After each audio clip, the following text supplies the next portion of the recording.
Tonight on CBC Vancouver News. Instead of warning letters being sent out, that they will be forwarded directly to collections. The province cracks down on COVID-19 rule breakers as the virus claims another 24 lives in 24 hours. Also, I'm not really surprised here that staff are spreading it.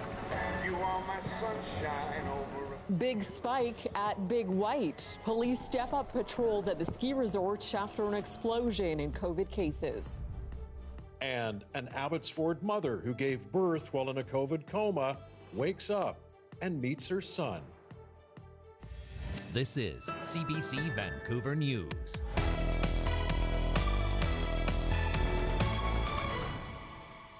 Good evening and thanks for joining us tonight.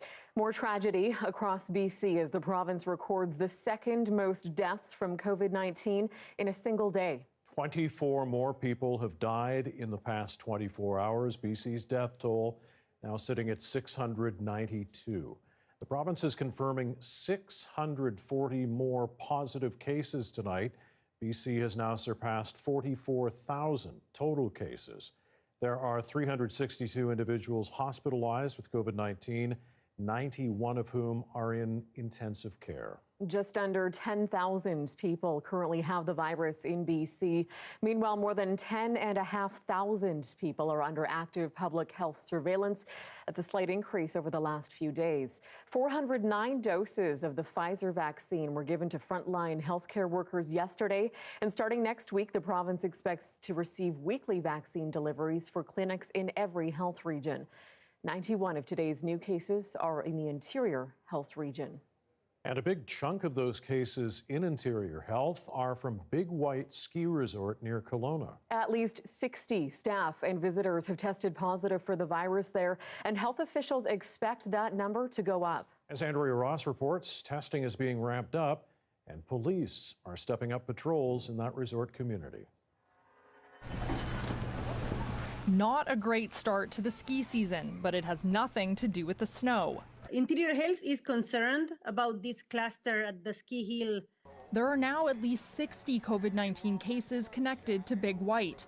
Most of them stem from shared housing and a staff gathering earlier this month. A large, around 20 individuals, a private gathering. So we have linked a few individuals to that particular gathering. Now, both staff and visitors are affected, and health officials expect more positive cases in the coming days. They've ramped up testing at the resort to prevent cases from spreading to Kelowna. We don't want them to be using public transportation or carpooling with others to come here because the likelihood of them being positive is high. So we are going to be continuing our outreach testing. Big White says it has fired some employees who did not abide by COVID-19 guidelines and is now working to find accommodation for staff who need to self-isolate. Kelowna RCMP say they're also increasing patrols to ensure compliance with public health orders. It's unfortunate that it's happened. It hasn't stopped some skiers from enjoying the powder. I don't feel at risk. I bring my own lunch and hang out in the parking lot and wear my mask when I'm over there by the lifts. Others are a little more wary. I'd like them to keep posting whether or not over the next few weeks those numbers go up. With Christmas around the corner, Interior Health says people should avoid travel and stick to their households. Anyone planning to go skiing needs to be vigilant. That is low risk as long as they follow the safety protocols. Don't gather with other individuals. Stay home if symptomatic. Go test if you have symptoms. Because if things get worse, closing the resort isn't out of the question. That is a determination that we will have to make down the road. And with the hill, I wouldn't be surprised if it went either way. For now, skiers are masking up. We hope for the best. Yeah, for all of us. And getting those turns in while they can. We're season's pass holders, so we want to be here as often as we can. Andrea Ross, CBC News, Vancouver. We have some good news tonight on a recent story about an Abbotsford woman who contracted COVID-19 while pregnant and wound up giving birth while in a coma. Gillian McIntosh of Abbotsford was taken off a ventilator last week and has now met her newborn son. She was in an induced coma for more than a month after doctors had to perform an emergency C-section. The family says she has since tested negative for COVID As for the baby boy, his name was being kept under wraps until he could meet mom. His name is Travis, and he is at home and healthy. Jillian will remain in the ICU for now, but she is in stable condition. Well, BC is ramping up its COVID-19 enforcement to try to curb the spread of the virus. Officials hope a crackdown on rule breakers will help change behaviors. Our John Hernandez joins us now live tonight. So, John, what do these changes mean for offenders? Well, the short answer is there's going to be more tickets being issued. The province announcing today that there will be more boots on the ground to ensure that British Columbians are following the rules. Public Safety Minister Mike Farnworth did say that police will be getting some extra help from provincial enforcement officers. That list includes conservation officers and community safety unit members. Have a listen. There is an additional emphasis while they're doing their job on if they are coming across violations and violators to assist the police in doing the enforcement of the orders and assisting police when and where required. So WorkSafe BC will also be doing more in-person workplace inspections, particularly in sectors that have already seen COVID-19 transmission. Think food processing plants, for example. In all, the province has issued about 300 violation tickets since mid-August. And John, we're also hearing about changes to when fines will have to be paid. Explain what's new on that front. Yeah, so the big change happens after the fines are actually issued. So as you know, in BC, ICBC is the ticket collector, and you have about a 30-day period to either dispute or pay your tickets to ICBC, much like a driving or traffic ticket. However, unlike what was happening previously now, those tickets will be sent immediately to collections if those payments aren't made. So offenders will have to deal with collections agencies and possible damages to their credit score if they don't pay after 30 days. And the public safety minister didn't rule out increases to COVID-19 fines. However, there are some legislative hurdles to get there. Instead, a warning for repeat offenders that you could face criminal charges if you repeatedly violate some of these public health orders. That is currently the case with 3 churches in the Chilliwack region that have charges potentially against them, currently up for consideration by the BC Prosecution Service. They held congregations after the latest round of public health orders came through. Tanya, Mike? All right, thanks so much for the update. That's our John Hernandez reporting live in Vancouver.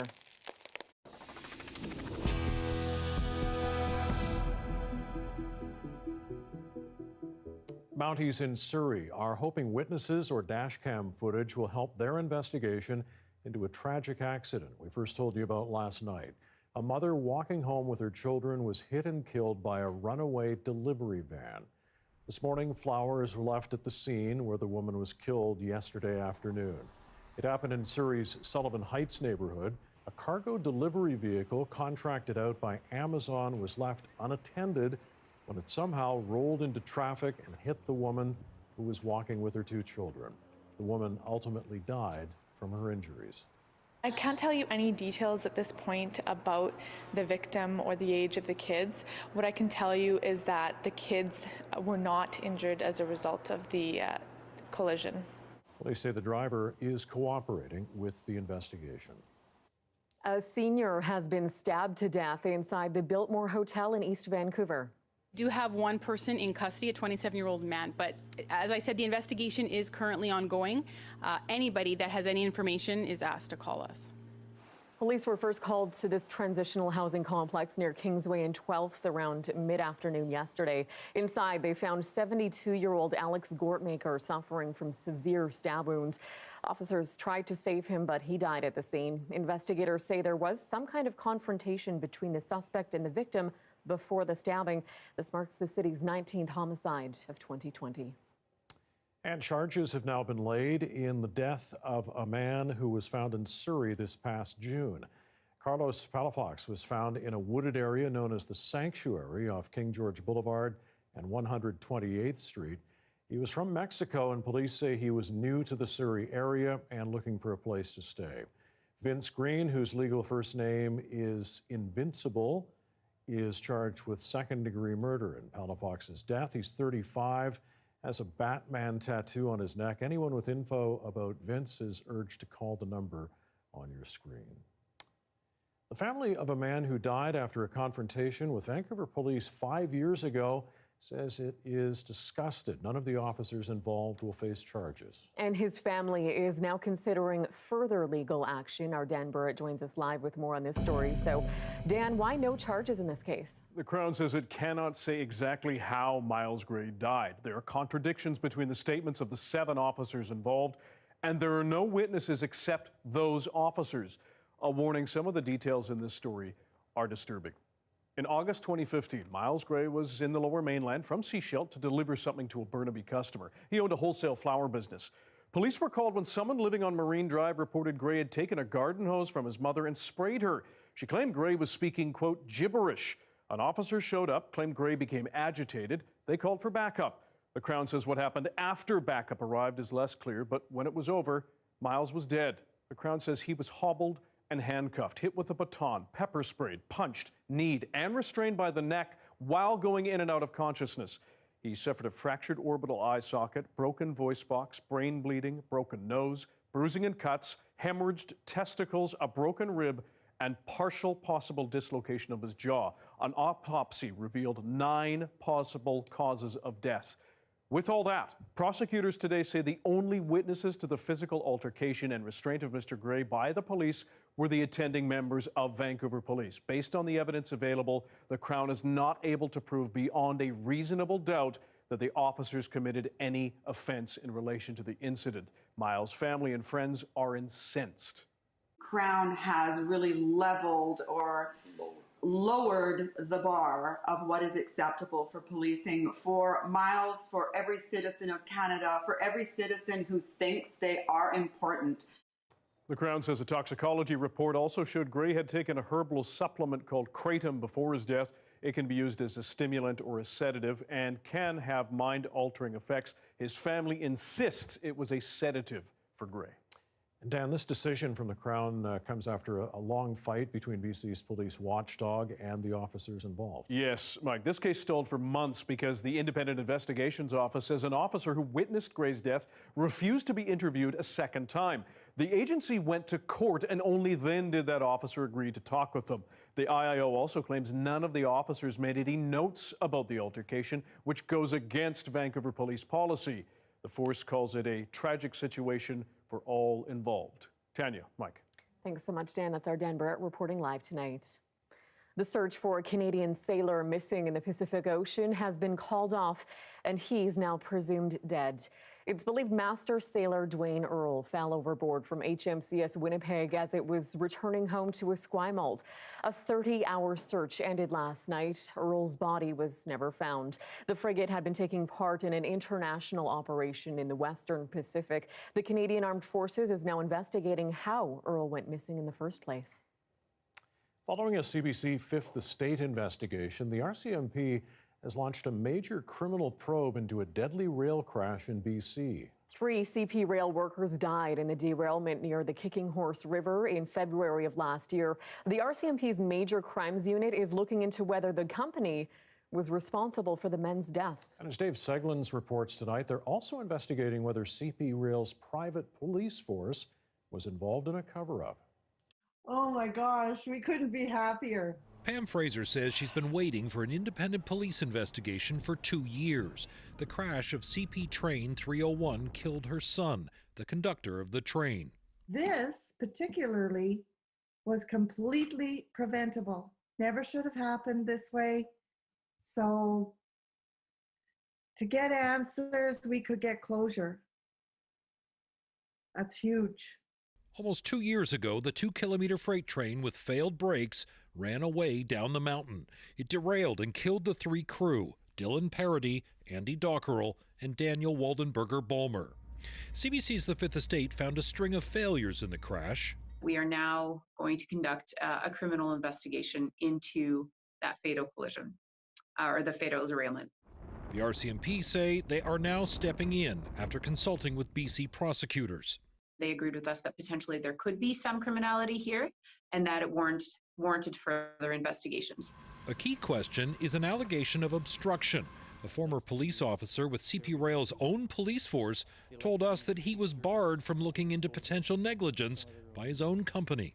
In my opinion, I would say it was some type of cover-up or an attempt to not provide information that might be damning.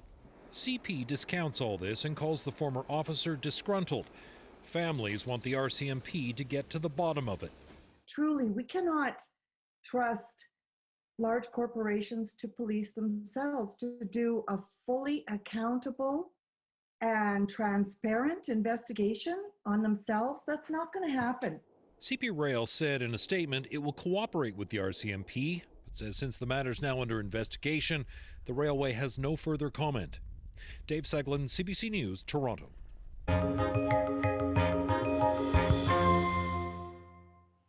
Recreational cannabis was legalized in Canada more than 2 years ago, yet still many communities lack legal local access. And as Joel Ballard from CBC Vancouver's Impact Team reports, industry insiders say it's driving consumers to the illegal market. Along a large swath of BC's south coast, stretching from Hope to Whistler, lies what those in the industry call an access desert. 12 municipalities without local access to legal cannabis, either because there's a ban on the sale of it or business licenses haven't been approved. From a business standpoint, economically, it's impacting us. Dowsley's company Burb has 3 storefronts in the suburbs of the Lower Mainland. What's the biggest seller of the day so far? Oh, elation. He'd like to open more stores in neighboring cities, but it all comes down to the council's priorities and whether retail cannabis is even on the docket. The whole point of legalization was to put safe product or have safe product accessible for the communities and to start to reduce or eliminate the illicit market. And so I think a city's kind of doing itself a disservice. A concern echoed by the team at the Association of Canadian Cannabis Retailers that a prohibition against legal cannabis inadvertently drives consumers to the illicit market. Cannabis is being sold in those jurisdictions. That is the truth of the matter. And the most recent data seems to back that up. In 2019, Stats Canada found in a survey that 64% of cannabis consumers in BC acquired their weed from the illegal market. It is going quite swimmingly in the unregulated market. So we checked in with the 12 municipalities, and their responses fell into one of 3 categories. 4 didn't respond, including Burnaby. A handful are in the process of building the needed framework, with Abbotsford already approving 4 applications, while Richmond, Surrey, and West Vancouver have prohibitions on cannabis sales. Pahota isn't entirely surprised by the reluctance. The industry still carries a stigma. You have to recognize that it represents a huge economic block of activity that we need to capture. I mean, it's about tax revenue. The golden words, tax revenue. Except municipalities don't get a cut of the provincial take. A lot of the burden with none of the benefit. Not really the best way to motivate people to participate. The Ministry of Public Safety and Solicitor General told CBC News that profit-sharing discussions are continuing. However, they've been ongoing since before legalization. Joel Ballard, CBC News, Vancouver. A Nanaimo cannabis company is merging with one in Ontario in a deal they say will create the world's largest cannabis producer in terms of sales. Tilray announced the all-stock deal this morning along with Afria. Now, merging would create an entity with an equity value of almost $5 billion. In the past year, the companies say their combined revenue would have been $874 million. It would have marked a 17% market share in the Canadian cannabis market. The companies will operate under the Tilray name. There has been a flurry of deals in the cannabis sector recently as companies jockey for position in the ever and fast evolving market. New research reveals more than 90% of sunflower sea stars have died over the past decade, and warming oceans are to blame. In the past decade, scientists now estimate 5.75 billion sunflower stars died from sea star wasting, and this new data has pushed the sunflower sea star onto the critically endangered list. They can grow roughly the size of a sewer cover and are voracious predators. making them an important part of the ecosystem. Normally, they can be found from Mexico all the way to Alaska. The disease spread is associated with anomalously warm waters, so the marine heat waves that have been, you probably have heard about in the Pacific, and that those anomalously warm waters cause the disease to move faster within the sea stars and potentially also transmit faster between stars. And there is potential hope for the remnant populations in BC and Alaska, but things are so dire in the waters south of us that in the U.S. they're working on captive breeding programs as a safeguard. A New Year's Eve is usually a big night for partygoers, but this year, yes, is going to be a bit different due to the pandemic. TransLink is suspending its usual free New Year's Eve transit to encourage people to instead abide by the current provincial health orders. The Transit Authority is also not extending its hours this year as it normally does. It says it will keep to its normal weekday schedule to encourage people to celebrate the holiday season safely and to obey BC's restrictions. And the annual polar bear swim that's been taking place in Vancouver on January 1st for more than 100 years has been canceled. It's going virtual too. So don't head down to the beach to try to get rid of that hangover this year. Instead, organizers are asking people to fill their bathtubs or kiddie pools with cold water, jump in and send a photo or video. And if you're brave enough to attempt to recreate the frigid waters of English Bay, they say throw in some ice cubes to reach the 7-degree temperature to make it feel real.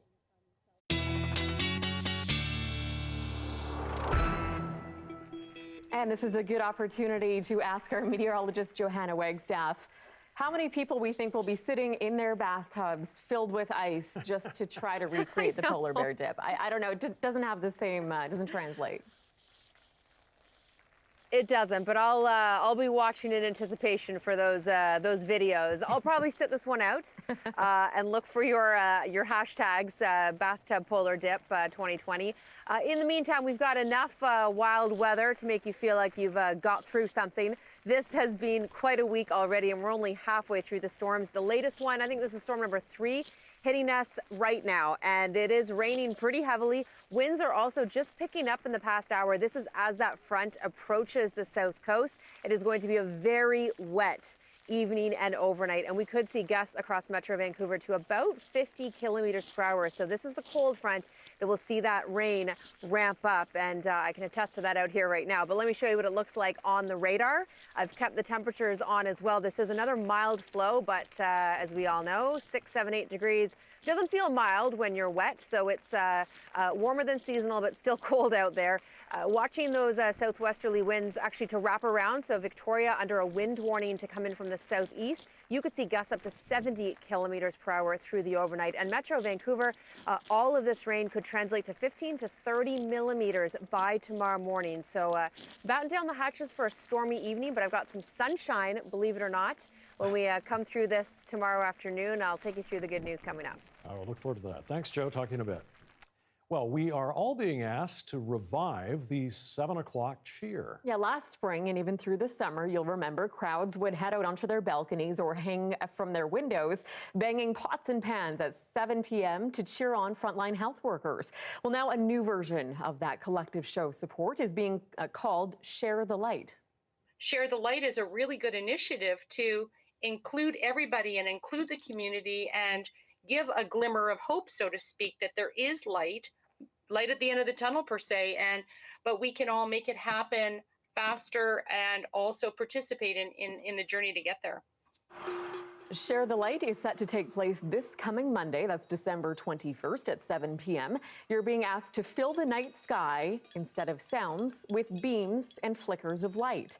So that could be a flashlight, your cell phone, candlelight, whatever creative means you can come up with. Registered nurse Susie Logie says when she first heard the 7 p.m. cheer back in March, it was not only an emotional experience, but a humbling one. Yeah, it'd be nice to see that come back. Yeah, I think a lot of people, especially with the weather, you can't be outside as much. It's nice to feel a part of something bigger. For sure. And a reminder, you can always watch our newscast live on the free CBC Gem app. CBC Vancouver also on Facebook, YouTube, and Instagram. Well, still ahead, Indigenous people are disproportionately affected by COVID-19, but they were not first in line to get vaccinated when people in Manitoba started rolling up their sleeves on Wednesday. We'll find out what the province's explanation is after the break.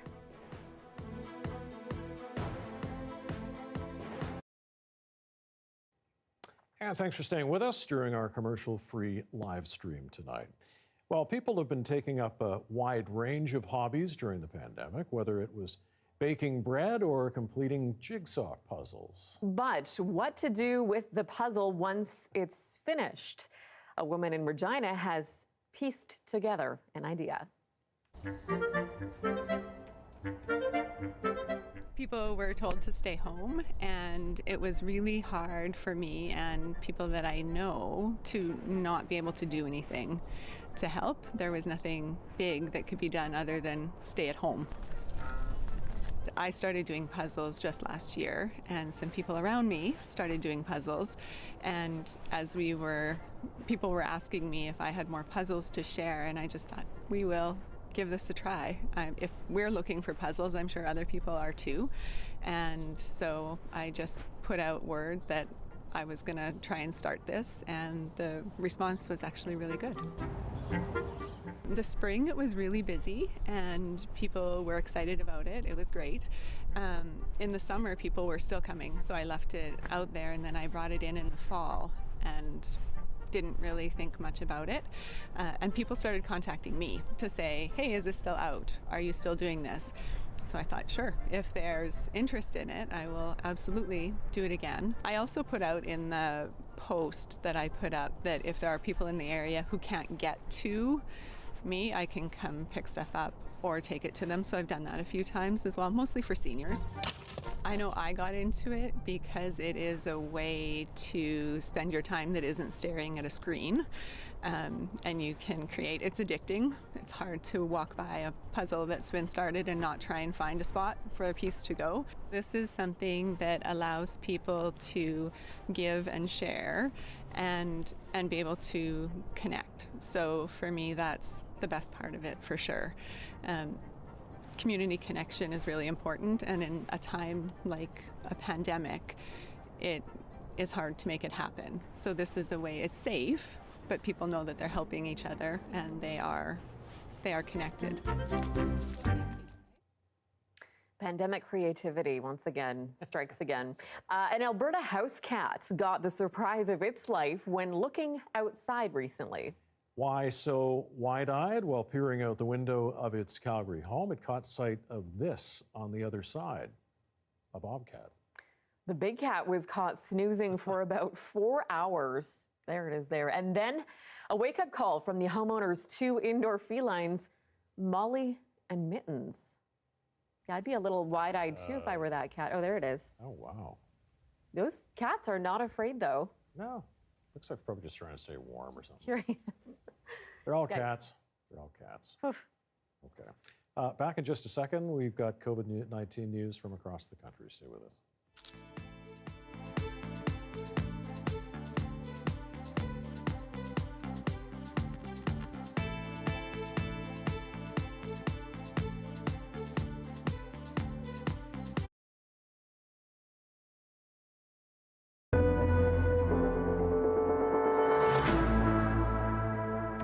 An emergency meeting of the Ontario Hospital Association happened today as officials try to manage a surging number of COVID-19 patients. As Chris Glover explains, the number of people in hospital is back to levels the province saw this spring when elective surgeries had to be canceled. Collingwood's Janet Carlisle was diagnosed with a malignant tumor in her leg in September. It's rare and treatable, but it can only be, there's 3 hospitals in Canada that treat this. Originally, she thought surgery to remove it would be before the holidays. Yesterday, she found out she now has to wait till at least the first week of January. It's stressful. So waiting and anticipating, it's very much a mind game. I know, it's okay. I'll just stay calm. Yesterday, CBC broke the news that Ontario Health has put every hospital in the province on notice to prepare emergency plans. In COVID hot zones, that means clearing up to 15% of beds for COVID patients. It's It's a serious thing. Family physician Dr. Nadia Alam knows canceling or postponing elective surgeries for patients can be problematic. Impacts thousands of patients across Ontario. So it's actually a really big deal for them to say, we need you to look at ways of decreasing the amount of services you're providing by 15% to free up those beds. As if yesterday's warning to hospitals wasn't dire enough, again today an increase of COVID patients in hospital, up to 932 now, with 256 in intensive care, dangerously close to the peak of Ontario's first wave. To plan a coordinated operation today, an emergency meeting for the Ontario Hospital Association. In a statement, the association feared a post-holiday surge of COVID will almost certainly disrupt other acute care services. I'm still optimistic that we can stop short of that catastrophic scenario. Now immune compromised herself, living in her all-year-round resort town of Collingwood, Janet Carlisle prays people stay home during the holidays, especially after seeing Toronto hospital staff yesterday. These folks are stressed beyond, I've never seen such a thing. Stay home if not for yourself, Carlisle says. Do it for the healthcare pros who are running off their feet. Chris Glover, CBC News, Toronto. Well, Manitoba saw its first shots of the COVID-19 vaccine administered today in Winnipeg, but tough questions remain to be answered. Cameron McIntosh looks at the challenges of delivering vaccines to remote Indigenous communities.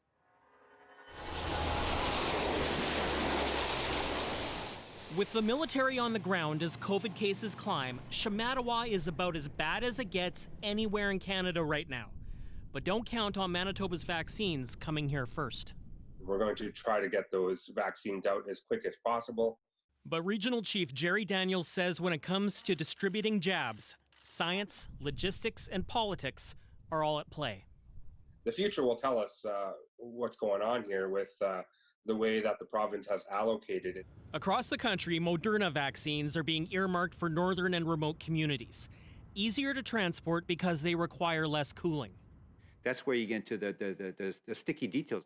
The Public Health Agency of Canada says because life expectancies are lower, Indigenous leaders are looking at specific qualifying criteria.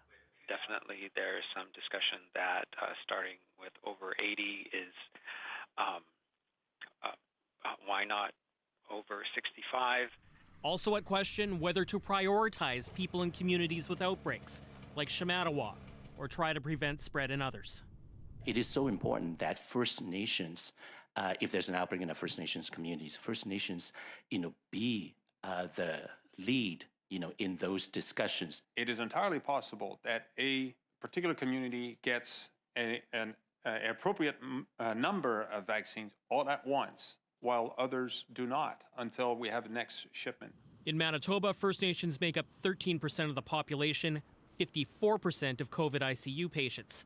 9,600 doses are being prioritized. There's hundreds of variables to look at here. While Manitoba says it's secured additional Moderna vaccines for First Nations, Ottawa says that's coming out of the general provincial allotment, making how many vaccines are coming one of the biggest unknowns. Cameron McIntosh, CBC News, Winnipeg. Members of an Ontario First Nation are getting ready to go home. Since October, they've been more than 400 kilometers away in Thunder Bay, waiting for repairs to their water treatment plant.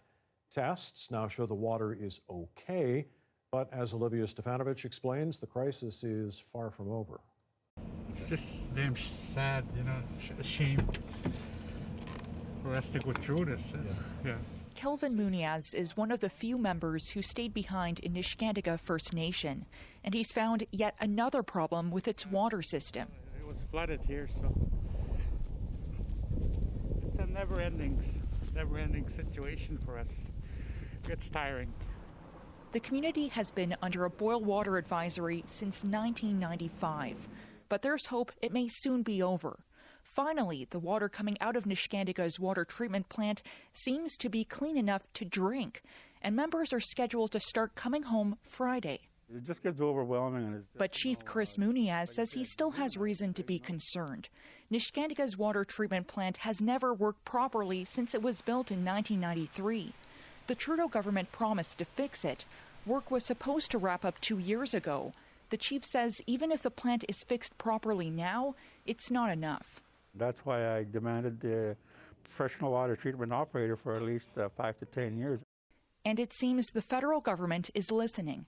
In a letter to Muniz obtained by CBC News, Indigenous Services Minister Mark Miller wrote, "We are prepared to work with you on your preferred approach for provision of medium to long-term operator service."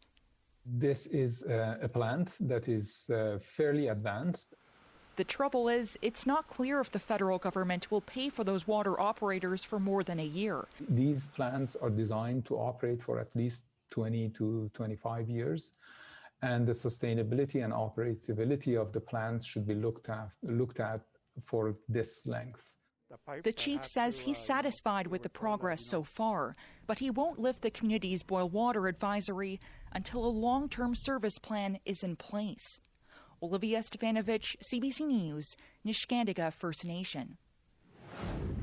Well, the holidays are traditionally for giving, and many charities count on donations at this time of year. Coming up, what they're saying about the challenges of fundraising during a pandemic.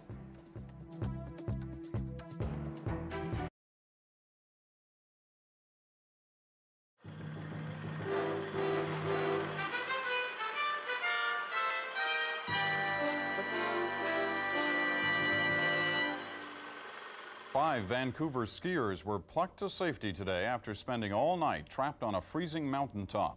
But their ordeal isn't quite over yet. They were skiing where they should not have been, and the ski resort wants compensation for getting them down. Andy Orr reports. The lights burned brightly all night at the Cypress Bowl Ski Resort as search and rescue teams combed the mountain for 5 overdue skiers. They were confirmed located at 1:57 a.m. After making voice contact at 1:53. The 5 teenage skiers were found in an out-of-bounds area that was roped off. A fellow skier who refused to go out of bounds with them reported them missing. I just said, I really don't feel like going somewhere where they've warned us not to. And what did they say? Well, they said, well, it's a lot of fun, so we're just going to go. And it's pretty hard to persuade a group of 5 guys, 17-year-old guys, to change their minds. Rescuers tried to walk the skiers out last night, but it was snowing too hard. At first light, a Canadian Forces helicopter rescued them from the mountain. All were cold and tired, but luckily had no major injuries. The rescue operation cost the ski resort thousands of dollars to keep the lights on and the chairlift operating through the rescue. The manager says he wants his costs reimbursed as a deterrent to others. There is no question that the skiers skied out of bounds, and I think they should be responsible for their actions. The 5 skiers were taken to hospital where they met their parents. No one wanted to talk about the cost of the rescue. All 5 will be released from hospital by this evening. Andy Orr, CBC News, Vancouver. In Vancouver, British Columbia's trade union movement is showing its solidarity with the Polish people. The unions are keeping 4 Polish fishing vessels tied to the pier in Vancouver Harbor. And it doesn't look like they're going to let the ships leave for some time yet. Sharon Baness reports. The Mountain and the Garnella are berthed at Pier BC along with the Parma. A 4th Polish fish boat, the Delphin, is docked nearby. 2 more Polish ships are due to arrive in Vancouver tomorrow, one from the Bering Sea for a crew change. A union official says the situation is being monitored hourly. He says the unions won't allow the boats to refuel or to leave the harbor until they're sure the crew members are leaving voluntarily. A few of the 18 seamen who have already jumped ship were seen mingling in the crowd at today's protest rally.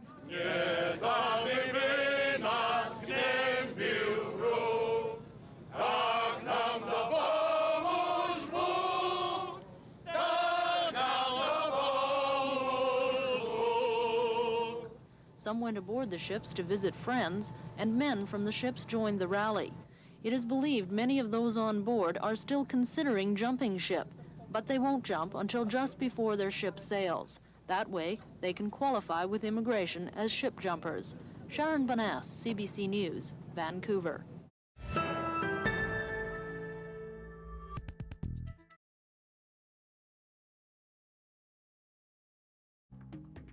Here are some of the stories we're following tonight on CBC Vancouver News. And if they think that somehow that their rights are more important than people's health, they are wrong. BC beefs up pandemic enforcement. 300 tickets have been issued to date, and now the province is speeding up the fine process. Instead of payment reminders, unrefuted tickets will now go straight to collections. WorkSafe BC is also ramping up inspections, and besides police, bylaw officers, liquor inspectors, and gambling investigators are now being urged to actively issue tickets alongside police. It comes on a day BC sees 24 more COVID deaths in 24 hours and 692 new cases since yesterday. I'm just concerned about the numbers and what the resort's doing about it. At least 60 staff and visitors have tested positive for COVID-19 at Big White Ski Resort near Kelowna. The cases are linked to staff gatherings and shared accommodation. Health officials expect the number of cases there to go up. Testing is being ramped up and police are stepping up patrols in the resort community. And a baby born under extreme pandemic circumstances meets his mom for the very first time. An Abbotsford woman who contracted the virus while pregnant and wound up giving birth while in a coma has finally met her baby. Jillian McIntosh was put on a ventilator several weeks ago. She came out of an induced coma last week, and after testing negative for COVID-19, she met her son for the first time on the weekend. His name is Travis and is said to be healthy. And some breaking news to tell you about tonight. Fraser Health has closed a Surrey poultry processing plant because of a COVID outbreak. 30 employees at Wingtat Game Bird Packers Inc. have tested positive for COVID-19. The facility is located off Highway 1 on Barnston Island. Contact tracing is ongoing and all employees have now been screened. Close contacts have been told to self-isolate as well. There is no evidence, health officials say, to suggest food is a likely transmission of COVID-19. Well, Canadian charities usually see a bump in giving during the holiday season. But this year, COVID-19 has meant the need is much greater. And as Susanna Da Silva shows us, the increase in demand has also meant more desire to help. There we go. This would normally be Hanukkah hamper pickup day for around 70 families. Instead, a small army of volunteers will be dropping them off. I had excess drivers for Vancouver especially, and so I've had to say, oh, you're on a wait list in case anyone cancels. Coming into the season, organizers were worried they wouldn't have enough donations or help to distribute them. But the support has poured in, and their food bank program now serves 900 families a week, double what it was before COVID. The baskets seem to be more full this year. Dina Morgan and her daughter needed help a few years ago. Now they are volunteers, despite having lost their business during the pandemic. It's nice to be able to have something to look forward to say, hey, we can still give something back. And that isn't the only charity seeing increased support. Canada Helps, which facilitates online donations to charities, says it has seen a 70% increase so far this year. But not every charity is benefiting. There is no tree lighting ceremony, there's no parade. Those are often fundraising opportunities for us. Groups like Surrey's Christmas Bureau, which usually relies on in-person holiday events, has seen fundraising for toys and food drop 20%, and health orders are taking a toll. We quarantine all of our toys for 72 hours before they're put on the shelves. This year, parents can't come in to shop for their child. Instead, high school volunteers are filling wish lists, but with spaced out appointments, it is a struggle to squeeze in the almost 2,000 families in need, many for the first time. You know, those folks have never had to ask for help before, so, you know, we've been very delicate in working with them and reassuring them, you know, this can happen to anybody. It takes about a month to put everything together. But more help is coming. This week, BC health officials gave an exception to drive-through donation events. So in Victoria, floats that were for the Santa Claus parade are out to attract donors. I actually think we're going to be able to do more than we do in a normal year. A sign that when the need is greater, so too is the spirit of giving. Susanna Da Silva, CBC News, Vancouver. Are you ready for liftoff? A Canadian astronaut is bound for the moon, but the deal with NASA came with some conditions. We'll tell you what they were next. The Christmas lights high atop Harbour Centre in downtown Vancouver tonight at 16 minutes in front of 7 o'clock tonight. Another soggy night on the South Coast, but we might get a break tomorrow. In fact, Johanna says we will. How long will the sun be out on the coast? Joe's forecast is next.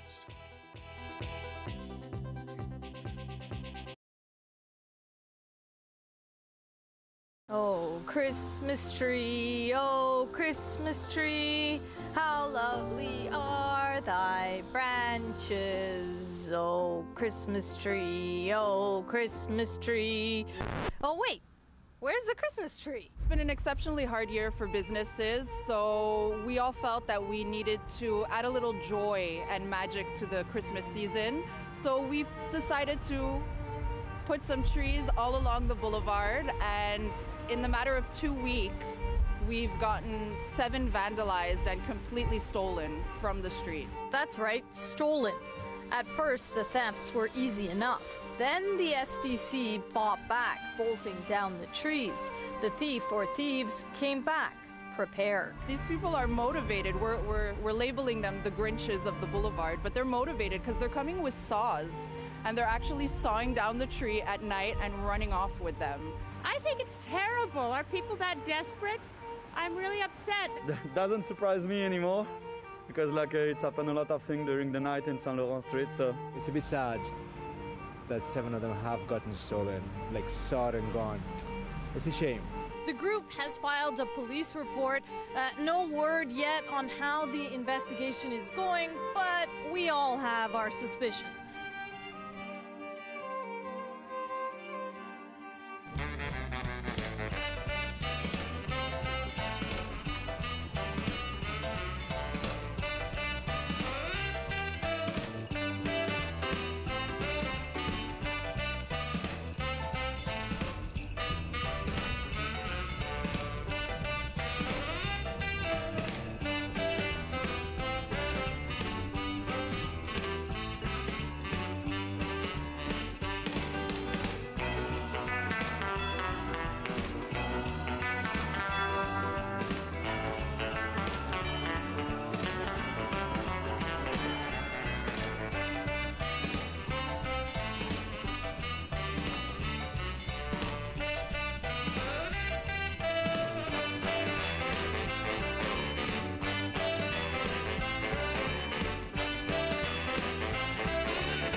The Market Report is brought to you by Fortis BC. We've got even bigger rebates. Rebate? Whoa! On select high-efficiency equipment for business, but only for a limited time.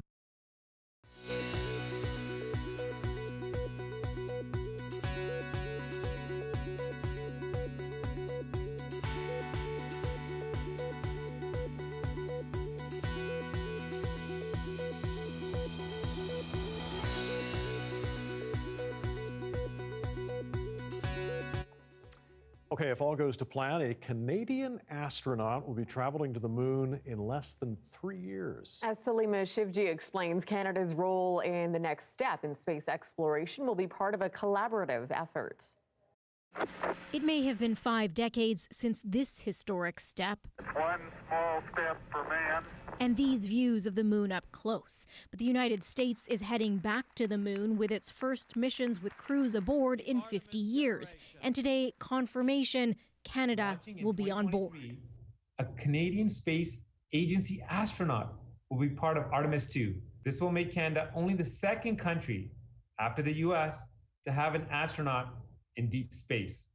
in deep space, although not on the actual surface. Artemis 2 is a flyby mission that will orbit the moon for about 10 days, setting the stage for a future landing.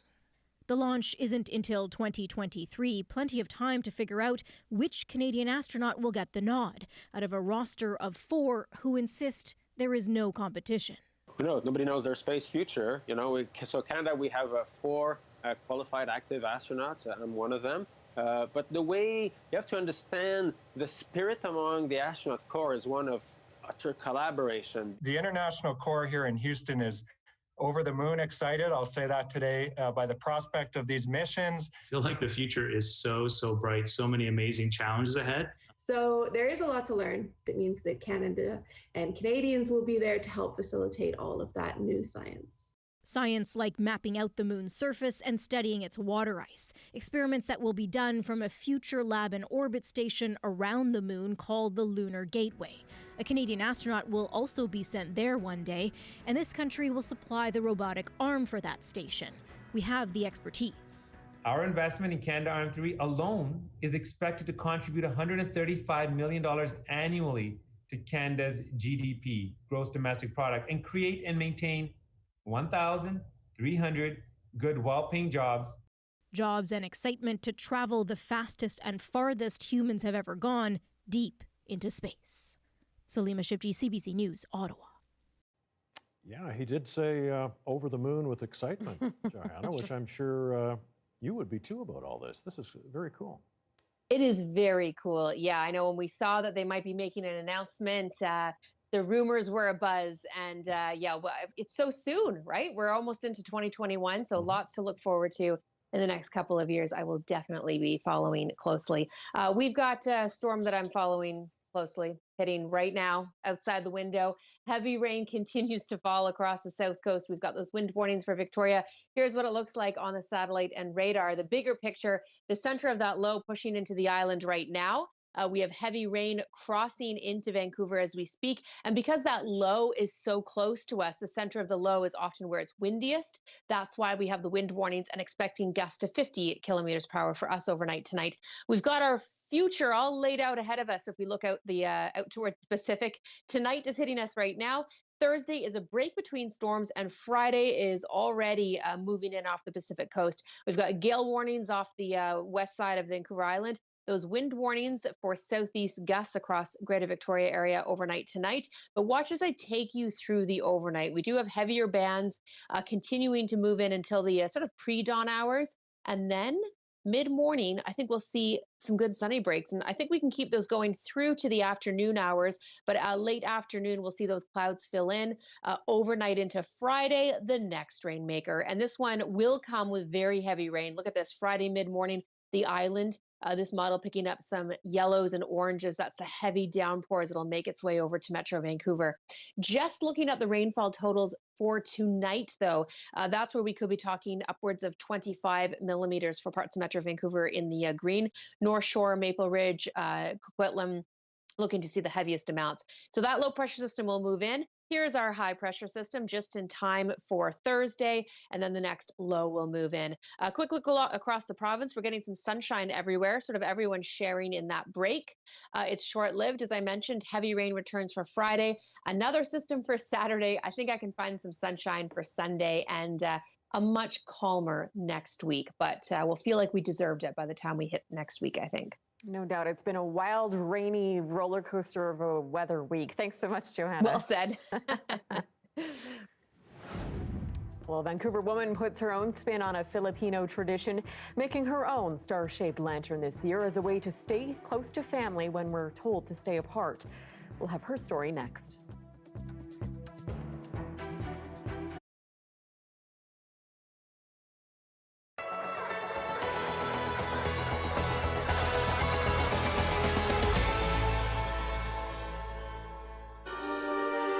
It started as a prank. You just wanted to spread joy and giggles whenever I go for a hike, and my friend and I decided to go for this costume just because we're in Alberta, and then everyone knows in Drumheller there's a dinosaur, so I had this thing that maybe I'll surprise them with a dinosaur.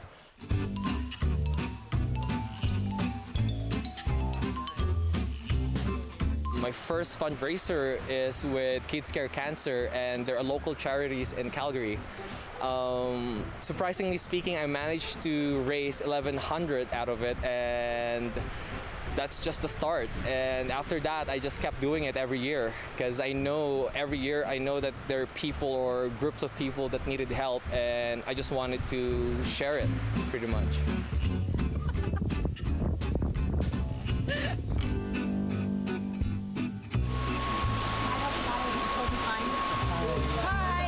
I have this issue that I have this anxiety and depression before my dinosaur gig, and I just want everyone around me to be happy.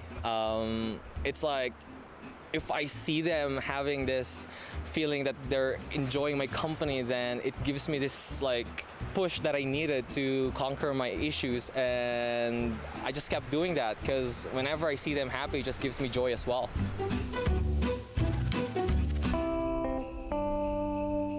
People need this year, especially for this year with the COVID 2020. I feel that it's very needed, and this was the best display I've ever done. This is our 11th year doing it. I started it when my first daughter was born. This was the very first inflatable I bought. As I had more children, which I have 3 daughters, it just became bigger and bigger for them. And then it, of course, as most of these Christmas displays tend to be, they become an obsession.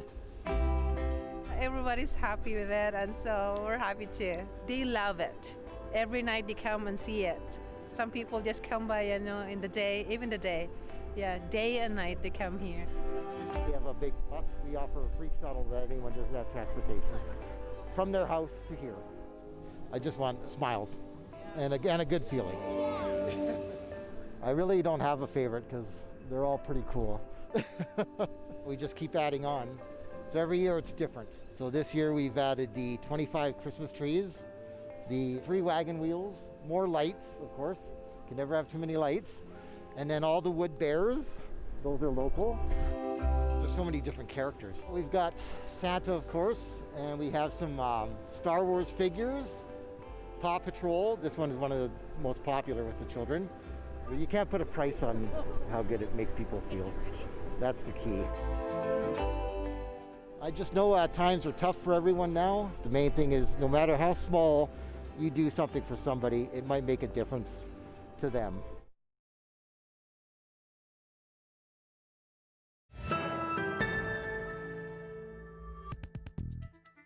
Well, for many in the Filipino community, the parol or lantern is a reminder of family and a symbol of hope in troubling times. The star-shaped lanterns are often seen in the windows of Filipino households during Christmas. One Vancouver woman has been making her own this year as a way to stay close to family at a time when we're being asked to stay apart. Have a look.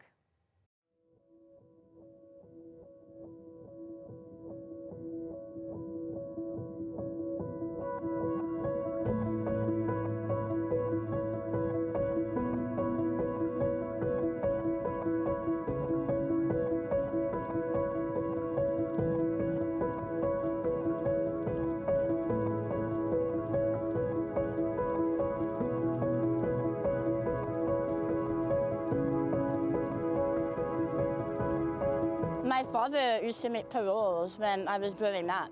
My dad would make the real big ones and the ones with all the frills and the different colors on there. And his would have Christmas lights that would flash glowing around it.